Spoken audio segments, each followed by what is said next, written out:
यत्पदं वेदसंवेद्यं कटाक्षेणापि वीक्षितुं न क्षमन्ते विमतयस्तमुपासे श्रियः पतिं मयि स्थितो मदङ्गेषु स्वतन्त्रो व्याप्तवान् हरिः स विष्णुश्चास्वतन्त्रं मां स्वेच्छया वर्तयत्यजः स्वात्मनस्तस्य पूजा स्युः मनोवाक्कायवृत्तयः ममैताः इति कर्तारम् उद्देश्यञ्च हरिं स्मरेत्। धर्मविज्ञानवैराग्यपरमैश्वर्यशालिनः आनन्दतीर्थभगवत्पादान् वन्दे निरन्तरम्।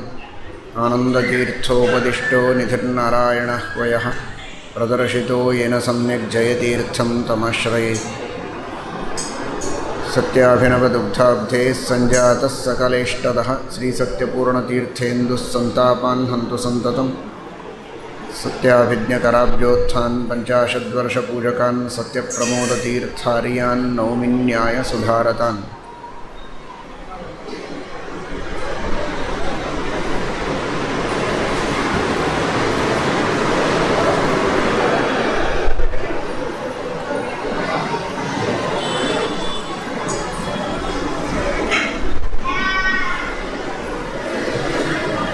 ಭಗವಂತ ಪ್ರಹ್ಲಾದರಾಜರ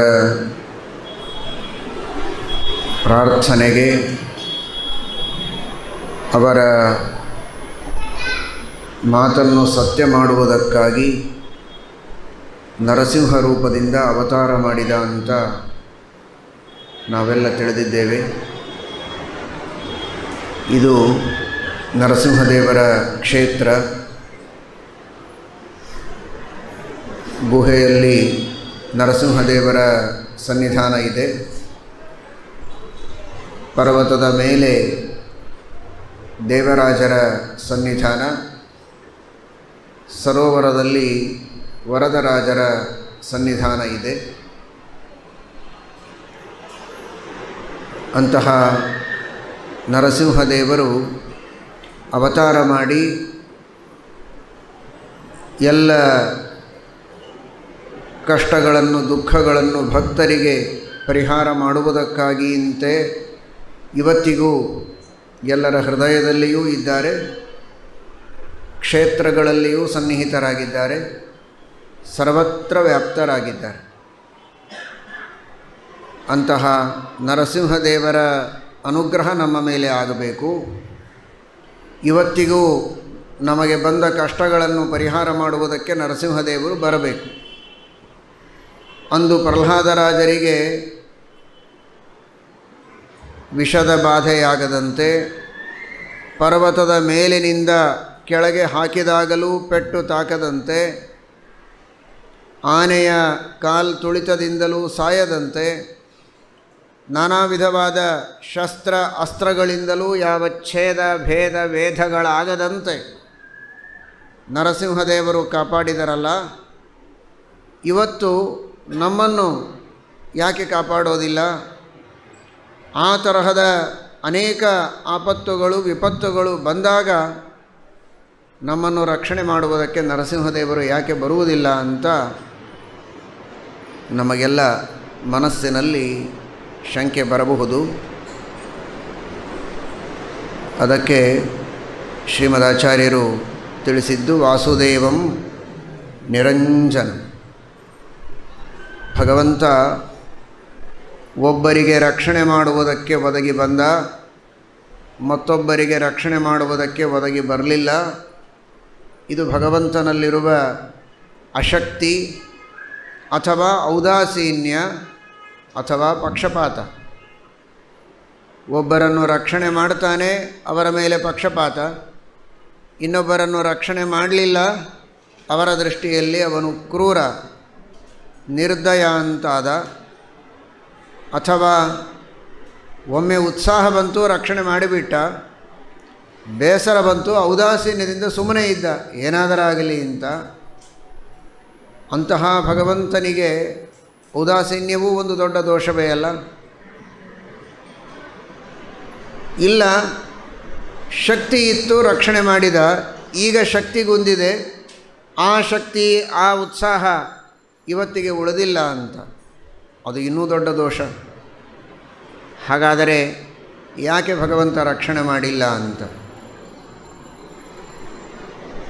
ಮೊದಲನೆಯದಾಗಿ ನಾವು ತಿಳಿಯಬೇಕಾದದ್ದು ದೇವರು ರಕ್ಷಣೆ ಮಾಡಿಲ್ಲ ಅಂತ ತಿಳಿಯೋದೇ ದೊಡ್ಡ ತಪ್ಪು. ಇವತ್ತು ವಿಷದಿಂದ ಪ್ರಹ್ಲಾದರಾಜರನ್ನು ರಕ್ಷಣೆ ಮಾಡಿದ, ವಿಷಪಾನ ಮಾಡಿದರೂ ಸಾಯಲಿಲ್ಲ ಪ್ರಹ್ಲಾದ, ನರಸಿಂಹದೇವರು ಅಂದು ರಕ್ಷಣೆ ಮಾಡಿದರು ಅಂತ. ಎಲ್ಲರನ್ನೂ ನಿತ್ಯದಲ್ಲಿಯೂ ಭಗವಂತ ವಿಷದಿಂದ ರಕ್ಷಣೆ ಮಾಡ್ತಾ ಇದ್ದಾನೆ ಎನ್ನುವುದನ್ನು ಮರೆಯಬೇಡಿ. ಇವತ್ತು ನಾವು ನೀವುಗಳೆಲ್ಲ ತಿನ್ನುವ ಆಹಾರದಲ್ಲಿ ಎಷ್ಟೆಷ್ಟು ರೀತಿಯಿಂದ ವಿಷಗಳು ಸೇರಬಹುದು ಅನ್ನುವುದು ನಮಗೆ ಗೊತ್ತೇ ಇಲ್ಲ. ಅದರಲ್ಲಿಯೂ ಇವತ್ತಿನ ಕಾಲದ ಆಹಾರದಲ್ಲಂತೂ ನಾನಾ ರೀತಿಯ ದೋಷಗಳಿವೆ. ಇನ್ನೂ ಬದುಕಿದ್ದೇವೆ ಅಂದರೆ ಆಶ್ಚರ್ಯಪಡಬೇಕಷ್ಟೆ. ಯಾಕೆ ಬದುಕಿದ್ದೀರಿ ನೀವು ಅಂತ ಕೇಳೋ ಪ್ರಸಂಗ ಇದೆ. ಅಷ್ಟು ರೀತಿಯ ವಿಷಗಳು ಆಹಾರದಲ್ಲಿವೆ. ಫುಡ್ ಪಾಯ್ಸನ್ ಆಗಿದೆ ಅಂತ ಹೇಳ್ತಾರೆ. ಆದರೆ ಆ ತರಹದ ಪ್ರಸಂಗ ಎಂದೋ ಒಂದು ಸಲ ಬರುತ್ತೆ. ನಿತ್ಯವೂ ಊಟ ಮಾಡ್ತೇವೆ. ಇದೀಗ ಕೇಳಿದಿರಿ, ಸೂಜಿಯ ತುದಿಯಲ್ಲಿ 40 ಲಕ್ಷ ಕ್ರಿಮಿಗಳಿರ್ತದೆ ಅಂತ. ಮತ್ತು ಮರಗಟ್ಟಲೆ ಅನ್ನ ಉಂಡ್ರೆ ಏನಾಗಬೇಕು ಹಣೆ ಬರಹ.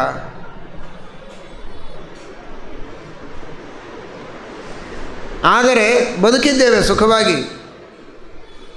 ರುಚಿಯಾದ ಅಡುಗೆಯನ್ನು ಊಟ ಮಾಡಿ ಸುಖವಾಗಿದ್ದೇವೆ.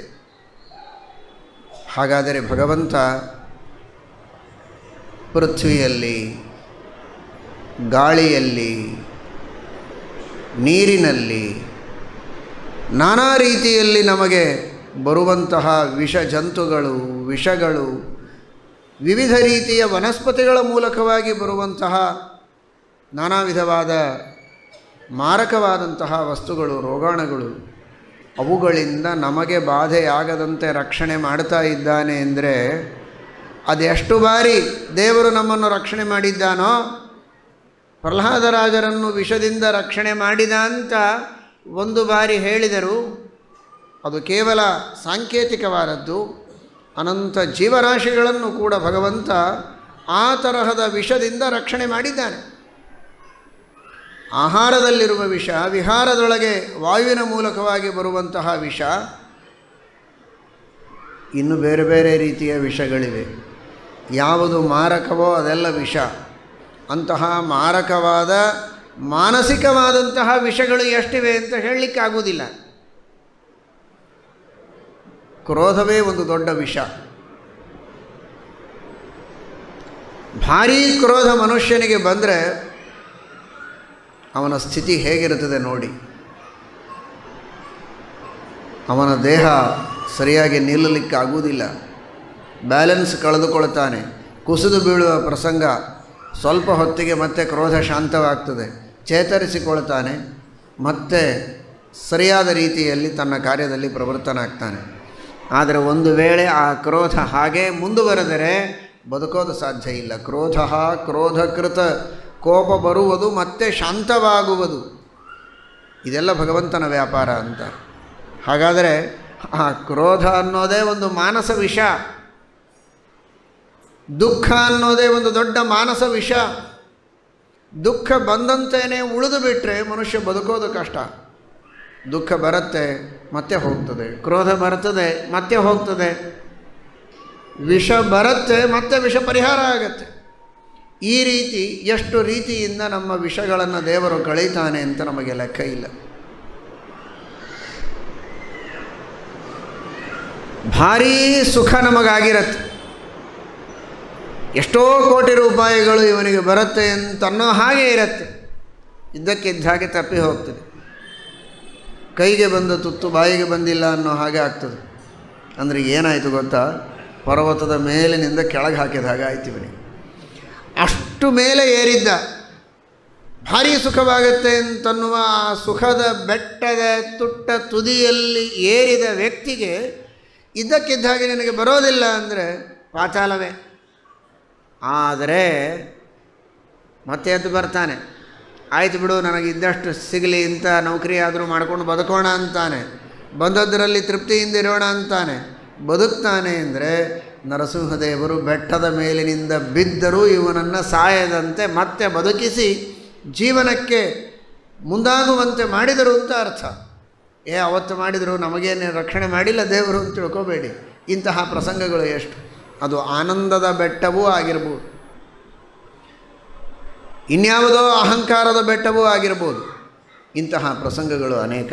ಬೇಡ, ನಿಜವಾದ ಬೆಟ್ಟಗಳೇ ಎಷ್ಟು ಪ್ರಸಂಗದಲ್ಲಿ ಬೇಕಾದಷ್ಟು ಸಲ ಬೆಟ್ಟಕ್ಕೆ ಹೋಗುವ ಪ್ರಸಂಗ ಇರುತ್ತೆ. ಬೆಟ್ಟ ಹತ್ತುತ್ತೀರಾ? ಬೇಡ. ಇವತ್ತಿನ ಕಾಲದ ಕೃತ್ರಿಮ ಪರ್ವತಗಳಿವೆಯಲ್ಲ, 3, 4, 5, 10, 15, 25 ಅಂತಸ್ತುಗಳ ಮನೆಗಳು, ಮೇಲೆ ಹತ್ತಿರ್ತೀರಿ.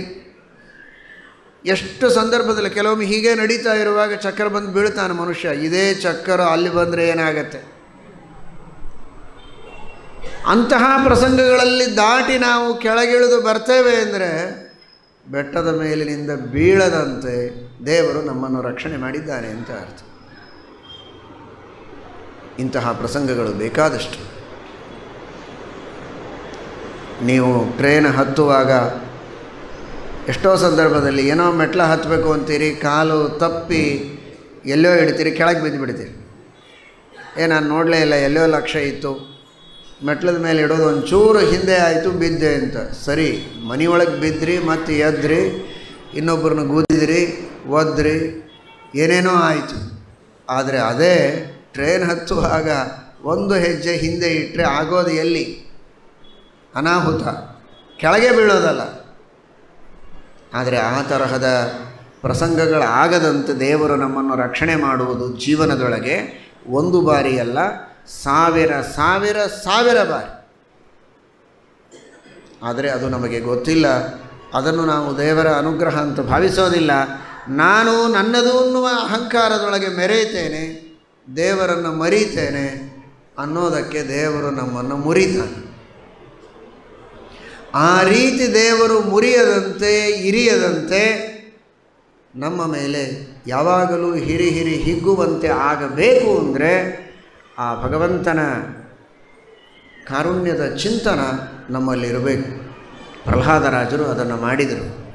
ವಾಸುದೇವಂ ಸರ್ವತ್ರ ವಸತೀತಿ ವಾಸುದೇವ, ವಿಷದೊಳಗೂ ದೇವರಿದ್ದಾನೆ ಅಂತ ಚಿಂತನೆ ಮಾಡಿದರವರು. ಈ ವಿಷದೊಳಗೆ ಮಾರಕ ಶಕ್ತಿಯನ್ನು ಕೊಟ್ಟವ ದೇವರು. ರಿಮೋಟ್ ಕಂಟ್ರೋಲರ್ ಇದ್ದ ಹಾಗೆ, ಇದು ರಿಮೋಟ್ ಕಂಟ್ರೋಲರು ಅಲ್ಲ, ಅಂತರ್ಯಾಮಿಯಾಗಿ ಹತ್ತಿರದಲ್ಲಿಯೇ ಇದ್ದು ಭಗವಂತ ಅದರೊಳಗಿರುವ ಶಕ್ತಿಯನ್ನು ನಿಯಂತ್ರಣ ಮಾಡುವವ. ಅವ ಆ ಮಾರಕ ಶಕ್ತಿಯನ್ನು ಪ್ರಯೋಗ ಮಾಡಿದರೆ ಮರಣ. ಅದೇ ಭಗವಂತ ಅದೇ ವಿಷದೊಳಗಿದ್ದು ಅದರೊಳಗಿರುವ ಮಾರಕ ಶಕ್ತಿಯನ್ನು ತಾನು ಹತ್ತಿಕ್ಕಿ ಅದರ ಉಪಮರ್ದ ಮಾಡಿ ಅದು ಮಾರಕವಾಗದಂತೆ ಮಾಡಿದರೆ ನನಗೆ ಅದೇ ಅಮೃತ. ವಿಷಮಪ್ಯಮೃತಂ ಕ್ವಚಿತ್ ಭವೇ ಅಮೃತಂ ವಾ ವಿಷಮೀಶ್ವರೇಚ್ಛಯ. ವಿಷ ಕುಡಿದ ಪ್ರಹ್ಲಾದ ಬದುಕಿದ, ಅಮೃತ ಕುಡಿದ ರಾಹು ಸತ್ತ. ಹಾಗಾದರೆ ವಿಷವಾಗುವುದು, ಅಮೃತವಾಗುವುದು ಒಳಗಿರುವ ಭಗವಂತನ ಶಕ್ತಿಯಿಂದ. ಅವನು ಎಲ್ಲ ಕಡೆಗಿದ್ದು ಆ ಕಾರ್ಯವನ್ನು ಮಾಡ್ತಾನೆ ಅಂತ ತಿಳಿದ ಪ್ರಹ್ಲಾದ. ಹೀಗಾಗಿ ಅವನಿಗೆ ವಿಷದ ಬಾಧೆಯೂ ಆಗಲಿಲ್ಲ, ಅಗ್ನಿಯೂ ಸುಡಲಿಲ್ಲ, ಹಾವು ಕಚ್ಚಿದರೂ ಸಾಯಲಿಲ್ಲ. ಆನೆಯೊಳಗಿದ್ದ ದೇವರನ್ನು ಚಿಂತನೆ ಮಾಡಿದ. ವಿದ್ಯಾ ವಿನಯ ಸಂಪನ್ನೆ ಬ್ರಾಹ್ಮಣೇ ಗವಿಹಸ್ತಿನಿ ಶುನಿಚೈವ ಸ್ವಪಾಕೆ ಚ ಪಂಡಿತಾ ಸಮದರ್ಶಿನಃ. ವಿದ್ಯಾ ವಿನಯ ಸಂಪನ್ನೆ ಬ್ರಾಹ್ಮಣೇ, ಆ ಎಲ್ಲ ಅಸುರರಿಗೆ ಗುರುಗಳಾದಂತಹ ಶುಕ್ರಾಚಾರ್ಯರು, ಅವರು ಇವರೆಲ್ಲರಿಗೆ ಈ ತರಹದ ವಿದ್ಯೆಯನ್ನು ಕಲಿಸಿದವರು. ನಾನಾ ವಿಧವಾದ ಆಭಿಚಾರಿಕ ಪ್ರಯೋಗಗಳನ್ನು ಮಾಡಿಸುವುದಕ್ಕೆ, ವಿಷ ಬೆರೆಸುವುದಕ್ಕೆ, ಹೇಗೆ ವಿಷ ತರಬೇಕು, ಹೇಗೆ ಸೇರಿಸಬೇಕು, ಇದೆಲ್ಲ ಕಲಿಸಿಕೊಟ್ಟ ಮಹಾನುಭಾವ ಹಿಂದೆ ಆ ಶುಕ್ರಾಚಾರ್ಯ. ಅವನು ಮಹಾಬ್ರಾಹ್ಮಣ. ಪ್ರಹ್ಲಾದರಾಜರಂದರು ವಿದ್ಯಾ ವಿನಯ ಸಂಪನ್ನೆ ಬ್ರಾಹ್ಮಣೇ. ಆ ಶುಕ್ರಾಚಾರ್ಯರೊಳಗೂ ಆ ಷಂಡಾಮರ್ಕರೊಳಗೂ ಇನ್ನನೇಕ ಅವರ ಕೈ ಕೆಳಗೆ ತಯಾರಾದಂತಹ ಬ್ರಾಹ್ಮಣರೊಳಗೂ ಈ ಎಲ್ಲ ಅಭಿಚಾರಿಕ ಪ್ರಯೋಗಗಳನ್ನು ಮಾಡುವಂತಹ ಆ ಎಲ್ಲ ಪುರೋಹಿತರೊಳಗೂ ಭಗವಂತನೇ ಇದ್ದಾನೆ. ಅಂದಮೇಲೆ ಅವರಿಗೆ ನಾನು ಸಾಯಬೇಕು ಅನ್ನುವ ದೃಢವಾದ ಸಂಕಲ್ಪದಿಂದ ಆ ಅಭಿಚಾರಿಕ ಪ್ರಯೋಗ ನಿರ್ವಿಘ್ನವಾಗಿ ಸಾಗಿದರೆ ತಾನೇ ನಾನು ಸಾಯಬೇಕು. ಆ ಎಲ್ಲ ಬ್ರಾಹ್ಮಣರೊಳಗೆ ಪರಮಾತ್ಮನೇ ಇದ್ದಾನೆ ಅಂತನ್ನುವ ಚಿಂತನವನ್ನು ಇವರು ಮಾಡಿದಾಗ ಆ ಬ್ರಾಹ್ಮಣರಿಗೆ ಪ್ರಹ್ಲಾದರಾಜ ಸಾಯಬೇಕು ಅಂತ ಸಂಕಲ್ಪ ಮಾಡಿ ಆಭಿಚಾರಿಕ ಪ್ರಯೋಗ ಮಾಡಲಿಕ್ಕೆ ಆಗ್ತಿರಲಿಲ್ಲ. ಅದನ್ನೇ ಮರೆತು ಬಿಡ್ತಿದ್ರು ಅವರು. ಬರೀ ಏನೋ ಮಾಡಿ ತಾವು ಪ್ರಯೋಗಗಳನ್ನು ಮಾಡ್ತಾ ಇದ್ದರು, ಅವುಗಳು ಯಾವುದೂ ಸಾರ್ಥಕವಾಗ್ತಾ ಇಲ್ಲ. ಯಾಕೆಂದರೆ ಗುರಿಯೇ ಇಲ್ಲ. ಆ ಎಲ್ಲ ಗುರುಗಳ ಮನಸ್ಸಿನೊಳಗೆ ಗುರಿಯೇ ತಪ್ಪುವಂತೆ ಮಾಡಿದಂತಹ ಮಹಾನುಭಾವ ಪ್ರಹ್ಲಾದರಾಜ. ಯಾಕೆಂದರೆ ವಾಸುದೇವಂ ವಿದ್ಯಾವಿನಯ ಸಂಪನ್ನನಾದ ಬ್ರಾಹ್ಮಣನಲ್ಲಿಯೂ ಭಗವಂತನೇ ವಾಸ ಮಾಡಿದ್ದಾನೆ ಅಂತ ಚಿಂತನೆ ಮಾಡಿದರೆ ಆಭಿಚಾರಿಕ ಪ್ರಯೋಗಗಳೆಲ್ಲ ನಷ್ಟ ಆಗಿ ಹೋದವು. ಹಸ್ತಿನಿ ಆನೆಯೊಳಗೂ ದೇವರಿದ್ದಾನೆ ಅಂತ ಚಿಂತನೆ ಮಾಡಿದ್ದಕ್ಕೆ ಆನೆಯಿಂದ ತುಳಿದರೂ ಸಾಯದಂತೆ ಆಯಿತು. ಪ್ರೀತಿಯಿಂದ ಮಕ್ಕಳ ಮೇಲೆ ಕೈ ಆಡಿಸೋದು ಹಾಗೆ ಅನ್ನಿಸ್ತವನಿಗೆ ಅಷ್ಟೇ. ಪರಮಾತ್ಮ ಅಷ್ಟು ಪ್ರೀತಿಯಿಂದ ತನ್ನ ಮೇಲೆ ಕೈ ಆಡಿಸಿದಂತೆ. ಹಿಂದಿನ 2 ಕಾಲುಗಳು, ಮುಂದಿನದು 2 ಕೈಗಳು. ಅಂದರೆ ಮುಂದಿನ ಕಾಲಿನಿಂದ ಆನೆ ತುಳಿದರೆ ಅದು ಕೈಯಿಂದ ಪ್ರೀತಿಯಿಂದ ಸವರಿದಂತೆ ಅನ್ನಿಸ್ತಾ ಇತ್ತವನಿಗೆ. ಈ ರೀತಿ ಆ ಪ್ರಹ್ಲಾದರಾಜರಿಗೆ ಯಾವುದೇ ರೀತಿಯಿಂದ ಮರಣ ಬರದೇ ಇರುವುದಕ್ಕೆ ಕಾರಣ ಒಳಗಿರುವಂತಹ ಭಗವಂತನ ಅಂತರ್ಯಾಮಿಯಾದ ಪರಮಾತ್ಮನ ಚಿಂತನೆ, ವ್ಯಾಪ್ತನಾದ ಪರಮಾತ್ಮನ ಚಿಂತನೆಯನ್ನು ಮಾಡಿದ್ದಕ್ಕೆ. ಅದಕ್ಕಾಗಿಯೇ ಸತ್ಯಂ ವಿಧಾತುಂ ನಿಜಭೃತ್ಯ ಭಾಷಿತಂ ವ್ಯಾಪ್ತಿಂಚ ಭೂತೇಷ್ವಖಿಲೇಶು ಚಾತ್ಮನಃ. ಎಲ್ಲ ವಸ್ತುಗಳಲ್ಲಿ ತನ್ನ ವ್ಯಾಪ್ತಿ ಇದೆ ಎಂಬ ತತ್ವವನ್ನು ಪ್ರಹ್ಲಾದರಾಜರನ್ನು ರಕ್ಷಣೆ ಮಾಡುವ ಮೂಲಕವಾಗಿಯೇ ದೇವರು ತೋರಿಸಿದ.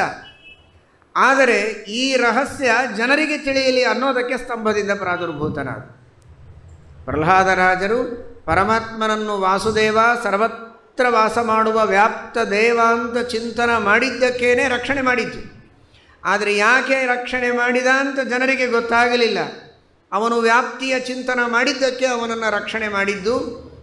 ನನ್ನನ್ನು ವ್ಯಾಪ್ತ ಅಂತ ಅವನು ತಿಳಿದದ್ದಕ್ಕೆ ನಾನು ಅವನಿಗೆ ಬಹಳ ಆಪ್ತನಾಗಿ ನಿಂತೆ ಅನ್ನುವ ಚಿಂತನ ಉಳಿದ ಭಕ್ತರಿಗೆ ಬರಲಿ ಅಂತ ಪರಮಾತ್ಮ ಸ್ತಂಭದಿಂದ ಪ್ರಾದುರ್ಭೂತನಾಗಿ ಸರ್ವತ್ರ ನಾನಿದ್ದೇನೆ, ನನ್ನನ್ನು ಚಿಂತನ ಮಾಡಿ ಅಂತ ತೋರಿಸಿಕೊಟ್ಟ. ಆದ್ದರಿಂದ ಅವ ಭಗವಂತನಿಗೆ ಔದಾಸೀನ್ಯ ಅನ್ನೋ ಅಂಜನ, ಪಕ್ಷಪಾತ ಅನ್ನೋ ಅಂಜನ, ಅಶಕ್ತಿ ಎನ್ನುವ ಅಂಜನವಾಗಲಿ ಇಲ್ಲ, ನಿರಂಜನನಾಗಿದ್ದಾನೆ ಪರಮಾತ್ಮ. ಆದರೆ ನಮಗೆ ನಿಮಗೆ ಏನಾಗಿದೆ ಅಂದರೆ ನಿಜವಾದ ಗುರುಗಳ ಉಪದೇಶ ಸರಿಯಾಗಿ ಇಲ್ಲ ಅನ್ನೋದಕ್ಕೋಸ್ಕರ ನಾವು ನೀವುಗಳೆಲ್ಲ ಇನ್ನೂ ಕಷ್ಟದೊಳಗೆ ಒದ್ದಾಡ್ತಾ ಇದ್ದೇವೆ. ನಮ್ಮ ಹಣೆ ಬರಹಕ್ಕೆ ಸ್ವಲ್ಪ ದಿವಸ ಹಾಗೇ ಇರಬೇಕು ಅಂತೇ ದೇವರ ಸಂಕಲ್ಪ ಇದೆ. ನಮ್ಮ ಪಾಪಗಳೆಲ್ಲ ದೂರವಾಗಿ ಪುಣ್ಯಗಳೆಲ್ಲ ಪಕ್ವ ಆದರೆ ಇನ್ನಷ್ಟು ಸಾಧನೆಗಳನ್ನು ನಾವು ಮಾಡಿದರೆ ಆಗ ಅಂತಹ ಸಜ್ಜನರ ಉಪದೇಶ ನಮಗಾಗುವಂತೆ ಪರಮಾತ್ಮ ಮಾಡ್ತಾನೆ. ಈಗ ನಾವು ನೀವೆಲ್ಲ ಏನಾಗೋ ಹಾಗೆ ಮಾಡಿಟ್ಟಿದ್ದಾನೆ, ನಮ್ಮನ್ನು ನಿರಂಜನರನ್ನಾಗಿ ಮಾಡಿದ್ದಾನೆ. ಅಂಜನ ಅಂದರೆ ಶ್ರೇಷ್ಠ ಗುರುಗಳು ಅಂತ ಅರ್ಥ. ಅಹ್ ಪುರಾಣ ಋಷಿ ವ್ಯಾಸ ಶಾಖಾ ಸಹಸ್ರಕೃತ. ಅಂದರೆ ವೇದವ್ಯಾಸ ದೇವರು ಅಂತ ಪದ್ಮಪುರಾಣ ಹೇಳುತ್ತದೆ, ವಾಸುದೇವ ಸಹಸ್ರನಾಮ. ಅಂಜನ ಅಂದರೆ ವೇದವ್ಯಾಸ ದೇವರ ಜನರು ಅಂದರೆ ವ್ಯಾಸಭಕ್ತರು, ಶ್ರೀಮದಾನಂದ ತೀರ್ಥ ಭಗವತ್ಪಾದಾಚಾರ್ಯರೇ ಮೊದಲಾದಂತಹ ಸಜ್ಜನರು ಅವರು ಅಂಜನರು. ನಾವು ಆ ಅಂಜನರಿಂದ ದೂರ ಆಗಿದ್ದೇವೆ. ನಿರ್ಗತಾಹ ಅಂಜನಾಹ ಯಸ್ಮಾತ್. ಆ ಎಲ್ಲ ವ್ಯಾಸಭಕ್ತರು ಸಜ್ಜನರು ನಮ್ಮಿಂದ ದೂರ ಆಗಿದ್ದಾರೆ. ಹೀಗಾಗಿ ನಮಗೆ ದೇವರ ರಕ್ಷಣೆ ಸಿಗ್ತಾ ಇಲ್ಲ. ನಮ್ಮನ್ನು ನಿರಂಜನರನ್ನು ಮಾಡಿದ್ದಾನೆ. ನಿರಂಜನಯತೀತಿ ನಿರಂಜನ. ವ್ಯಾಸಭಕ್ತರಿಂದ ಶ್ರೀಮದ್ ಆಚಾರ್ಯರೇ ಮೊದಲಾದ ಸಜ್ಜನರಿಂದ ದೂರ ಆಗುವಂತೆ ದೇವರು ಸದ್ಯಕ್ಕೆ ಮಾಡಿದ್ದಾನೆ. ಆದರೆ ನಾವು ನೀವುಗಳೆಲ್ಲ ಮತ್ತೆ ಏನಾಗಬೇಕು? ನಮ್ಮನ್ನು ದೇವರು ಮೊದಲು ವಾಸುದೇವರನ್ನು ಮಾಡ್ತಾನೆ. ವಾಸುದೇವರು ಅಂದರೆ ನಿನ್ನೆ ತಿಳಿದಿದ್ದೀರಲ್ಲ, ಹಸು ಅಂದರೆ ಪ್ರಾಣ, ಅಸುದೇವ. ಅಸುದೇವ ಅಂದರೆ ಶ್ರೀಮದಾಚಾರ್ಯರು ಮುಖ್ಯಪ್ರಾಣದೇವರು ವಾರ್ಥಂ ವಸುದೇವ, ಜ್ಞಾನ ಕೊಡುವುದಕ್ಕಾಗಿ ಅವತಾರ ಮಾಡಿದ ಮುಖ್ಯಪ್ರಾಣರು ಅವರು ವಾಸುದೇವರು. ಅಂತಹ ವಾಸುದೇವರ ಭಕ್ತರಾದರೆ ನಾವು ವಾಸುದೇವರಾಗ್ತೇವೆ. ವಾಸುದೇವ ಭಕ್ತರಾದರೆ ನಾವ್ಯಾಕೆ ವಾಸುದೇವರಾಗೋದು ಅಂದರೆ ಮಮ ಪ್ರಾಣಾಹಿ ಪಾಂಡವಾಹ ಅಂತ. ಐಕಾತ್ಮ್ಯಮಾಗತಂ ವಿದ್ಧಿ ಪಾಂಡವೈರ್ಧರ್ಮ ಸಂಶ್ರಯೈ ಯಸ್ತಾನ್ ದ್ವೇಷ್ಟಿ ಸಮಾಂ ದ್ವೇಷ್ಟಿ ಯಸ್ತಾನನು ಸಮಾಮನು. ಅತ್ಯಂತ ಭಕ್ತರಾದರೆ ಅವರೇ ಅಂತ ಕರೆಯುವ ರೀತಿ. ಹಾಗೆ ನಾವು ವಾಸುದೇವರ ಭಕ್ತರಾದರೆ, ಶ್ರೀಮದಾಚಾರ್ಯರ ಭಕ್ತರಾದರೆ ಆಗ ನಾವೇ ವಾಸುದೇವರಾದಂತೆ, ಅವರಿಗೆ ಅತ್ಯಂತ ಆತ್ಮೀಯರಾದಂತೆ, ಪ್ರಿಯರಾದಂತೆ. ಅದನ್ನು ಯಾರು ಮಾಡೋದು? ಮತ್ತು ಅದನ್ನು ದೇವರೇ ಮಾಡಬೇಕು. ವಾಸುದೇವಯತೀತಿ ವಾಸುದೇವ, ವಾಸುದೇವನ ಅತ್ಯಂತ ಭಕ್ತರಾಗುವಂತೆ ನಮ್ಮನ್ನು ಮಾಡಿ ಆಮೇಲೆ ನಮ್ಮನ್ನು ಮತ್ತೆ ನಿರಂಜನರನ್ನು ಮಾಡ್ತಾನೆ. ಅಂದರೆ ಸಾವು, ನೋವು, ಈ ಎಲ್ಲ ಅಂಜನಗಳು ನಮ್ಮಲ್ಲಿ ಇಲ್ಲದಂತೆ ಮೋಕ್ಷವನ್ನು ನಾವು ಪಡೆಯುವಂತೆ ಭಗವಂತ ನಮಗೆ ಅನುಗ್ರಹ ಮಾಡಿ ರಕ್ಷಣೆ ಮಾಡ್ತಾನೆ. ಅಂದು ಮಾತ್ರ ಪ್ರಹ್ಲಾದರಾಜರನ್ನು ರಕ್ಷಣೆ ಮಾಡಿದ, ಇಂದು ದೇವರು ನಮ್ಮನ್ನು ರಕ್ಷಣೆ ಮಾಡಲಿಲ್ಲ ಅಂತ ಯಾರೂ ತಿಳಿಯಬೇಡಿ. ಅಂದು ಇಂದು ಎಂದೆಂದಿಗೂ ಆನಂದ ತೀರ್ಥರ ಕಂದರಾಗಿ ನಾವು ಅವರಿಗೆ ನಂದ ಆನಂದ ಆಗುವಂತೆ ಬದುಕಿದರೆ ನಮ್ಮನ್ನು ಎಂದೂ ನಂದದಂತೆ ಆನಂದದೊಳಗೆ ಭಗವಂತ ಮಿಂದುವಂತೆ ಮಾಡಿ ನಮ್ಮನ್ನು ಉದ್ಧಾರ ಮಾಡುತ್ತಾರೆ. ಇದರಲ್ಲಿ ಯಾವುದೇ ಸಂಶಯವಿಲ್ಲ ಎಂಬ ತತ್ವವನ್ನು ಶ್ರೀಮದಾಚಾರ್ಯರು ನಮಗೆ ತಿಳಿಸಿಕೊಟ್ಟಿದ್ದಾರೆ. ಶ್ರೀಕೃಷ್ಣ ಅರ್ಪಣ.